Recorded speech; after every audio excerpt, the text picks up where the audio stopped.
would you say would be the reason for that? Health, all health. Really? Yeah, so he had a pretty significant injury that he sat out with, and it wasn't something that you could really work on while he's rehabbing. So a lot of things slipped. So he came back into the lineup as healthy but not right, and then got really sick in Florida, and he carried that for a good 7 to 10 days, I think. And since he's back, so now he's healthy. He's got enough time on the ice that he feels back to being physically normal through the sickness. And that for me is the Matty's here. He's just such an incredibly competitive guy. So when he plays, and you notice it in the effort level, that if that's not there, he just doesn't look right. It's almost extreme in terms of his intensity on the ice, and he hasn't been right. He hasn't been healthy, and now he is. Was combining him with Blake and Brian, was that something you thought of for a while? Prior to it, I mean, it would make sense when there was enough chemistry between Laine, Scheifele, and Ehlers that you're looking, Blake and Brian have always had something there. You're looking for a guy that can do a little bit of everything, help Blake on the forecheck because he's in on it so much, and then make enough plays to, and they also will draw the other team's top 4D, and they're going to draw a lot of times the checking, so you need somebody with some experience there, and you need him healthy. He needs to be at the peak of his game to play against those and to excel.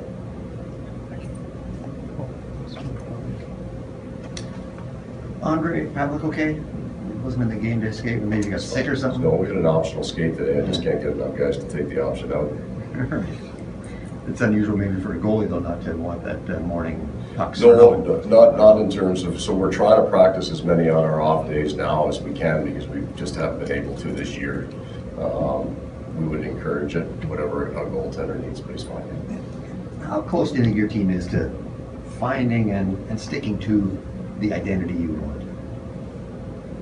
I think there have been pieces of that all year in our game, and we've suffered through some inconsistencies from our net out that have held us back, and we're at 5 guys out of our lineup, but that's a major deterrent.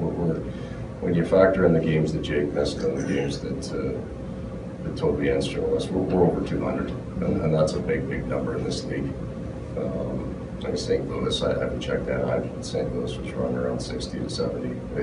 That really affects how you look on a consistent basis. So as we hopefully get more and more healthy, we'll be able to look more and more a lot harder than we thought he'd be able to. That wasn't his first, so he was cleared a day earlier and had a full practice, just we didn't have our team on it. It was a game day, so he went full on the day before.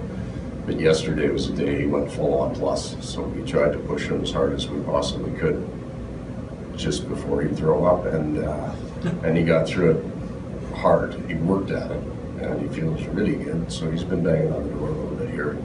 He's feeling strong, feeling ready. If we weren't playing San Jose tomorrow, if it wasn't back-to-back, we would have considered him for this game. We felt we needed to push him as hard as we did just to clear up any concerns that we would have. And I wouldn't do that to anybody, that practice and then back-to-back nights. We wouldn't do that to anybody. So he's very, very close. So as of now, do you consider him potentially? I consider him an option for tomorrow, yes. Coach, you touched upon